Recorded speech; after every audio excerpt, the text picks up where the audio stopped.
I knew something was wrong when Brent's laugh came slithering down the hallway like a fart in an elevator, trapped, smug, and unmistakably his.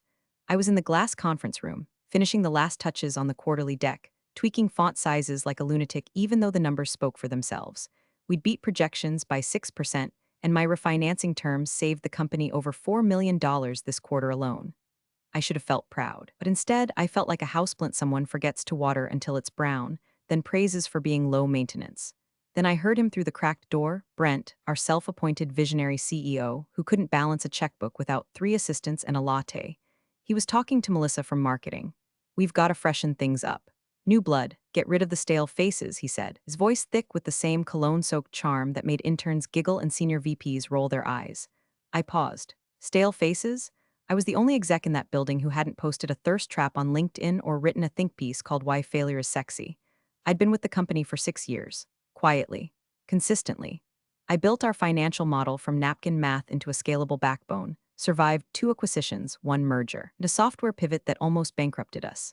I was there when Brent got promoted from CRO to CEO because the board wanted someone charismatic. I handled the fallout when his first 3 charismatic ideas tanked harder than a blockbuster IPO. So maybe that's what he meant by stale. Not ineffective, just unsexy. Still, I shook it off. I wasn't there for back pats or ping pong tournaments. I came to work, did my job, kept us solvent. That was my quiet pride. But the laugh lingered, echoing behind my ribs, something about it too rehearsed, too pointed. Anyway, I kept prepping. The quarterly meeting was in an hour, and despite my exhaustion, I hadn't had a full weekend off since April. I was determined to go in with grace. I even put on mascara, which for me is basically a declaration of war. Also, hey, if you're still listening right now and haven't tapped that subscribe or like button, can I ask a tiny favor? It seriously helps us keep these stories coming.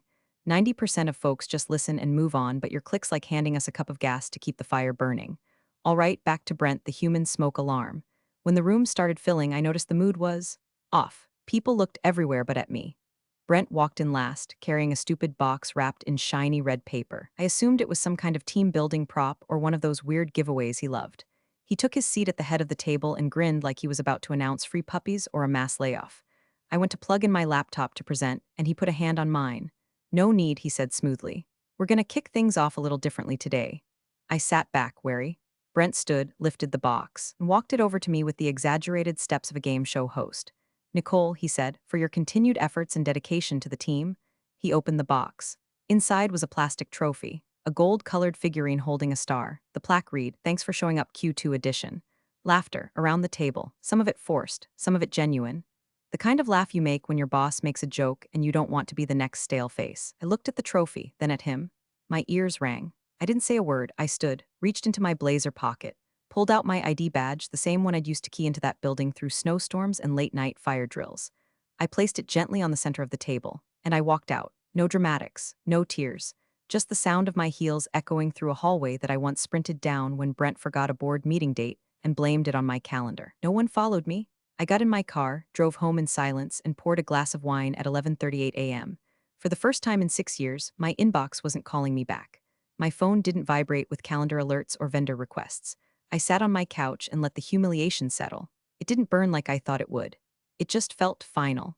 Like when a bone sets wrong and you realize it'll never quite be the same again. But here's the part Brent never understood. I wasn't just the CFO in title. I was the named officer on every damn financial document that kept that company floating. My initials were on the credit covenants, the debt schedules, the compliance certifications. I was the signature, and he just erased me publicly on record while holding a plastic trophy. He wanted fresh blood? He was about to bleed. I didn't cry. That surprised me. I just sat there in my car, parked in the same damn spot I'd reverse parked into for 6 years, staring at the crooked line of bird shit smeared across my windshield like some cosmic signature. My mascara hadn't even smudged, just clumped slightly on one lash, a little spider leg of dignity trying to hold it together. Inside me, something cracked, but not like a teacup dropped. More like a glow stick, silent, deliberate, and strangely illuminating. Wasn't just the trophy. God, that would have almost been funny on its own. What got me, what really hollowed me out, was the look on Brent's face when he handed it to me, that smug little smirk, like he'd just euthanized a dog and wanted applause for doing it humanely. "Nicole has been such a trooper," he'd said, turning to the others. "But as we evolve the brand and realign with our long-term vision, it's time to, bring in some fresh perspectives." It's when he placed the box in front of me. And then he added, real casual, "Consider this your legacy award." Legacy, like I was already dead. Laughter skittered around the room, nervous at first, then emboldened. Someone actually clapped. I didn't bother to see who. Probably Seth from Biz Dev, whose biggest contribution to the company was an air fryer raffle. I looked at the trophy one more time. Then I took my badge, the one with the slightly cracked clip I never replaced, set it down on the table like it was a chess piece in checkmate. Not a word, not a sigh, just silence and heels on cheap carpet tiles. I left during slide 2 of Brent's Vision 2.0 presentation. Later, I'd find out he barely paused, just segued into a sales pipeline update while still grinning like a guy who finally killed the family dog after it stopped matching the Instagram aesthetic. When I got home, I opened my laptop out of habit. Old muscle memory. My inbox was already pinging. One unread message from Brent. Subject line, good luck. I didn't open it. I poured another glass of wine, took off my blazer, and lay on the floor, not the couch. The hardwood floor. Cold, solid, honest. I let it all settle there. The months of 80-hour weeks, the weekends I gave up, the vacations I postponed, the meetings I ran while sick, the broken engagement because I put work first. And the goddamn way Brent would always call me Nikki in boardrooms when he wanted to sound folksy. It wasn't grief I felt. It was something cleaner. Lighter. I closed my eyes, and instead of spiraling, I started thinking through all the signatures I'd made, loan covenants, compliance filings, audit sign-offs, and one in particular rose to the surface. Clause 14b. A line I'd fought to insert 3 years ago when we renegotiated the revolving credit facility. It stated that any unapproved termination of the named CFO constituted a technical breach, triggering a callable loan condition. At the time, Brent waved it off like legal mumbo-jumbo. You really think the bank's going to care about paperwork if we're still performing? He asked. I looked him dead in the eye and said, they don't care when we're performing. They care the second we're not. He shrugged and signed. And now, he just violated that clause, publicly, on record, with a trophy and a room full of witnesses. And I hadn't resigned. That was the thing. There was no letter, no email, no paper trail. Just humiliation dressed up as transition. They hadn't let me leave. They'd removed me, which meant the clause wasn't just alive, it was weaponized. I went into my bedroom, grabbed the manila file I kept at the back of my closet, the one labeled contingency. Inside, printed contracts, backup audits, laminated copy of the covenant terms, and a single yellow sticky note I'd written the night Brent asked me to make him bulletproof. It said, "People forget paper has teeth." By midnight, I'd replied to the risk officer's earlier message. Simple, precise, not employed, badge returned, and no dramatics, just a scalpel sliding between ribs. I closed the laptop, got under the covers, and stared at the ceiling fan spinning slow above me. I wasn't scared. I wasn't even mad. I was free, and the ink I'd left behind was already doing its work. The morning after I walked out with nothing but my keys and a migraine, I woke up at 5:47 a.m., no alarm. My brain, like a factory that never got the layoff memo, still spun through Q3 forecasts and vendor invoice deadlines. Old habits die hard, especially when they've been surgically stitched to your self-worth. I brewed coffee. Real coffee. Not the burnt tar from the breakroom Keurig that always tasted like sadness in someone else's oat milk. The silence in my apartment was sharp enough to cut toast. No Slack pings. No inbox explosion. No Brent forwarding an email with the subject line "please handle" and no body text whatsoever. And still, beneath the quiet, this current of strange clarity. Like my lungs had more space than usual. I opened my laptop. Just muscle memory. I told myself, just a peek, and there it was. Brent's final gift. Subject line, "wishing you all the best CC. Board at Stratuscap.com, legal at Stratuscap.com, exec team at Stratuscap.com body. Team, as many of you witnessed yesterday, Nicole has decided to move on from her role as CFO. We thank her for her years of service and wish her luck in whatever comes next. We remain committed to forward momentum and are excited about evolving leadership as we scale. Best, Brent decided to move on.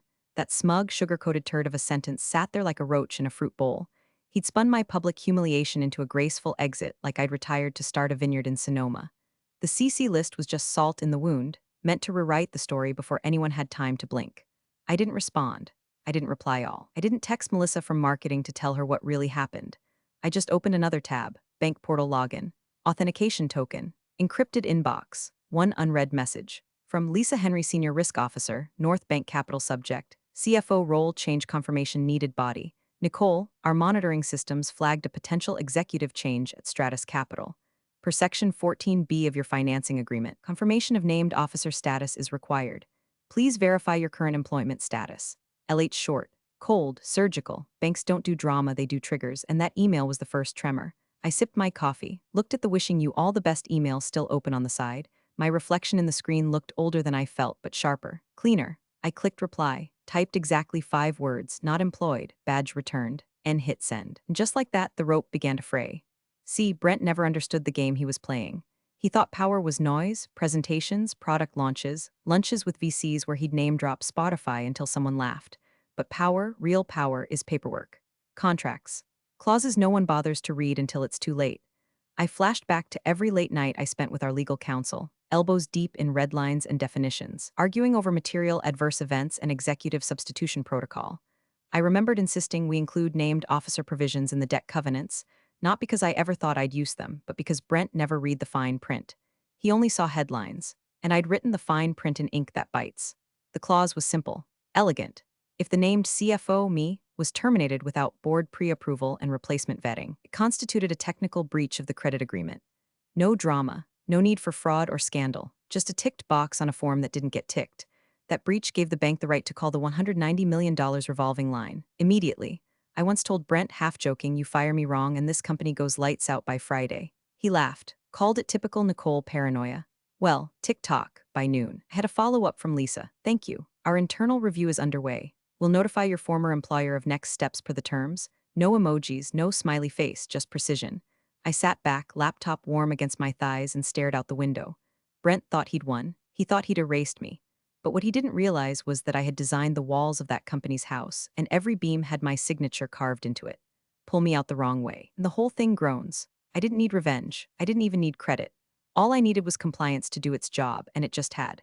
My phone rang at 8:11 the next morning, an unfamiliar number, but the area code was downtown. Brent's little kingdom. I let it buzz 4 times, just long enough for the anxiety on the other end to stew, before I finally answered with a calm, clipped "Nicole." A breathless voice tumbled in. "Marissa, Brent's executive assistant." "Hi, Nicole. Sorry to bother you. Just quick question, and it's probably nothing, but did you by any chance submit anything to the lender?" I didn't answer. She scrambled to fill the silence. "It's just, legal said they got a message from North Bank, something about a compliance trigger. We're just trying to understand what's going on." Click. I hung up. No cursing, no yelling, just a clean severance of sound. Let them sit with the static. I sipped my coffee, black, hot, steady, as if nothing at all had happened. Because, in a way, nothing had. I hadn't submitted anything. I'd simply replied to an inquiry with the truth. Across town, the building I helped hold together with gum, willpower, and bulletproof financials was already starting to crack. I could picture the panic setting in like a gas leak, silent but suffocating. Brent, probably still doing his fake jovial strut down the hall, hadn't yet realized that power isn't performance. It's paperwork, and no one else had the keys to the vault. By 10 o'clock, I'd gotten 3 more calls. One from a blocked number, voicemail transcript read, "Hey Nicole, can you call me back? It's urgent." No name, of course. Cowards love anonymity. One from HR, disguised as a courtesy exit check-in. And one, my personal favorite, from a junior finance manager who messaged me on LinkedIn with a desperate, "Hey, super random but quick question. Who's our current signee on the Q3 compliance form? Can't find it in the shared drive lol." Lol indeed. I didn't answer any of them. Meanwhile, back at HQ, the gaps in the floorboards were starting to widen. The thing about removing a named officer is it's not just a title, it's a functional keystone. Every quarterly compliance filing, every covenant certification, every investor-facing assurance, those required my explicit sign-off. Not CFO as a role, me, Nicole R. Halstead, my name, my digital ID, my encrypted signature. They had fired the only legally authorized signature. But they hadn't thought it through, because they never thought anything through. They assumed titles were hats, swappable, decorative. They didn't realize the hat had teeth. At 11:23, HR finally emailed me. "No, we're sorry." No acknowledgement of what they'd allowed to happen in that boardroom. Just corporate backpedaling at its finest. Subject: employment clarification. "Hi Nicole, following recent developments, we wanted to clarify the nature of your departure. There appears to have been some miscommunication, and we'd like to confirm whether your decision to step away constitutes a formal resignation, or if you'd be open to discussing a transition period. We value your contributions and hope to find a mutually beneficial resolution." No signature. Just people and culture department. Like that absolved them of identity. I didn't reply, because I hadn't resigned. They had mocked me, publicly stripped me of professional authority in front of the entire executive team. Brent had made damn sure it was performative. No one gets handed a participation trophy and told they're no longer aligned with the company's vision and then gets to call that a mutual parting of ways. That wasn't a resignation. That was a reputational firing disguised as office theater. And now, they wanted to quietly reverse the humiliation, as if I could just sneak back in, invisible, and sign their little forms. Let them fix it behind the scenes. No, you don't uncrack an egg. You don't undo a room full of laughter. You don't put out a fire by asking the arsonist to circle back. They had made the split public, so the consequences would be too. I left my apartment around noon, not because I needed to go anywhere, but because the walls were too quiet and I wanted to be outside when the real calls started. The ones that came after risk. After the lawyers finally read the clause, they'd all nodded through without blinking. I walked to the little co-working space down the block, just a desk, decent Wi-Fi, and bad jazz playing through dusty speakers. I ordered a turkey wrap, pulled out my laptop, and opened a spreadsheet I was building for a nonprofit client. I figured I'd give my brain something productive to chew on while Brent and Co. discovered that their new interim CFO, a guy who once submitted a department budget in PowerPoint, wasn't recognized by the bank. They didn't just remove me, they dismantled their own scaffolding. And now the load was shifting. Every email I didn't answer made the silence louder. And silence, in the right hands, is a sledgehammer. They wanted leaner leadership, they got it. Brent held a town hall 2 days after I left, wearing a blazer that still had the security tag on it and confidence that came prepackaged with his teeth-whitened grin. The announcement was live-streamed company-wide. I didn't watch it, but someone sent me the link. I clicked muted just to see the body language.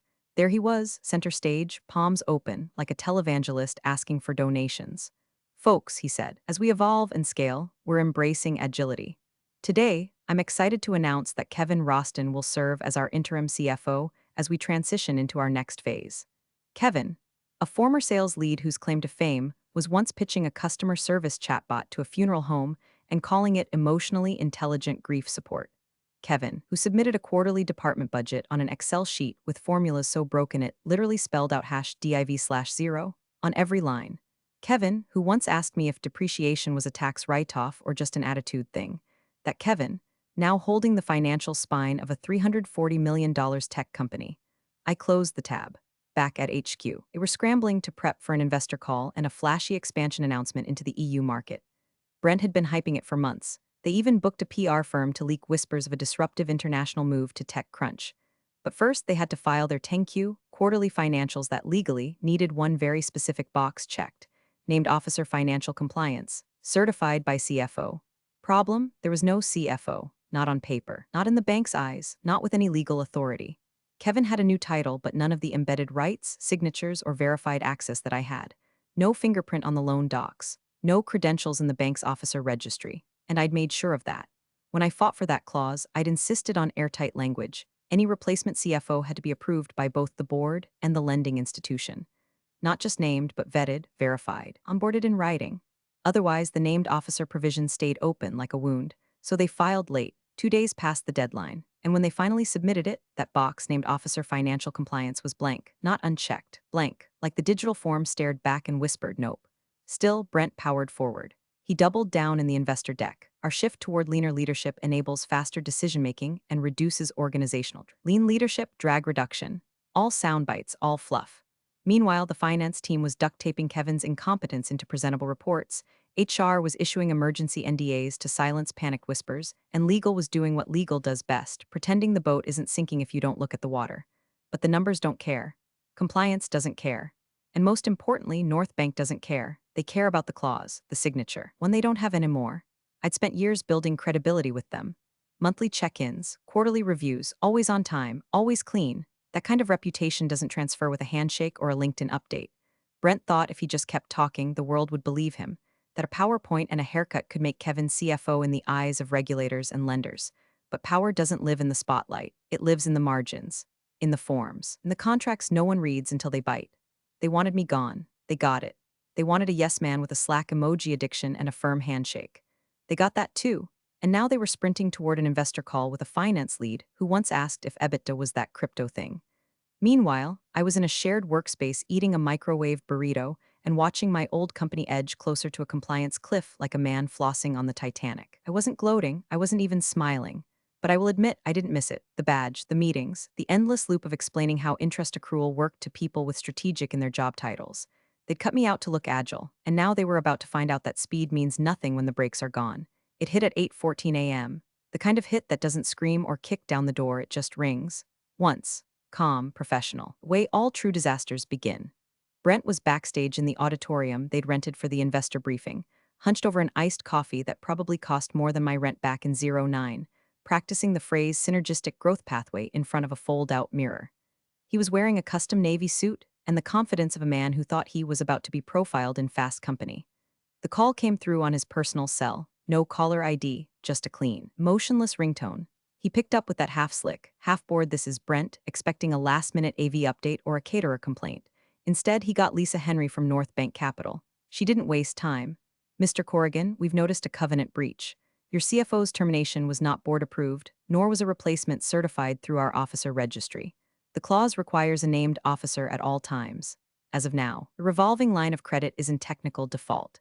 Brent blinked, like he'd been spoken to in a foreign language. What clause? Who are you again? She didn't even sigh. Clause 14B, Mr. Corrigan. It was triggered automatically when we confirmed the status of Miss Halstead. You personally removed her designation, publicly and in writing. We've initiated internal protocols. A formal notice will be sent by noon. Silence. Then Brent made a sound like he was trying to laugh but forgot how. Well, we've got someone else.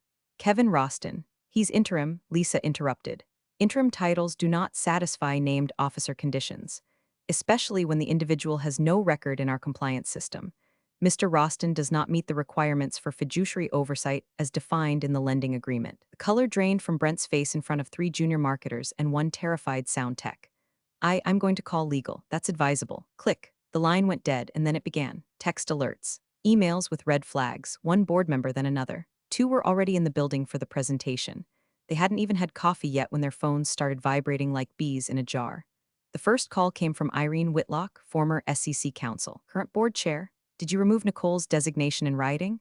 Brent tried to play dumb. I don't remember if we formally. Legal spoke from the doorway, voice small and funereal. Yes, you did. In the HR system and in the 10Q email thread. We have it on record. Brent sat down, hard. Kevin wandered in, holding a manila folder like a kid in a Halloween costume too big for him. Hey, quick question, he said. Do I need to know what a covenant clause is before I talk on this call? The room went still. Irene's voice came again, this time through Brent's speakerphone. Brent, do you understand the severity of what you've done? He opened his mouth, then closed it. Meanwhile, across town, I was sitting at a quiet cafe tucked between a dry cleaner and a pet grooming place. I had just finished revising the cash flow statement for the nonprofit I'd picked up as a consulting client. I was sipping green tea, not because I like it, but because it felt like the kind of thing a person without chaos on their calendar might drink. My phone buzzed, email notification. 1 line previewed on the screen, subject, notification of default initiation Stratus Capital Holdings. I didn't even open it. I already knew what it said. The line of credit I'd helped negotiate had teeth. Teeth I'd filed myself. Trigger conditions weren't just ink, they were tripwires. Once breached, it wasn't just about money. It was about reputation, about whether the bank could trust the people running the ship. And Brent had just yanked the wheel, ejected the navigator, and handed control to a guy who didn't know the difference between a cruel and a cappuccino, all while wearing a new suit and smiling for the cameras. From where I sat, everything was quiet, birds chirping, a distant lawnmower humming like a bored bee. Serene. Let them scramble. Let them patch holes in a ship they sank themselves. I'd done nothing but tell the truth to the right person in the right format at the right time. The rest? Gravity. It took less than 36 hours for the storm to land. No lightning, no sirens. Just 1 quiet email, sent at 6:03 a.m., stamped with the full weight of a billion-dollar institution. Subject: Formal Notice of Technical Default Stratus Capital Holdings Attachments. Notice of Default Form 14 BPDF. Legal tried to dress it up, of course. Phrases like open to negotiation and procedural clarification started slithering into their memos. Brent told the board it was a temporary administrative snag. But the language in the notice didn't leave much room for Brent speak. It was plain, clinical. Named officer status voided. Placement not registered. Line suspended pending formal board action and bank review.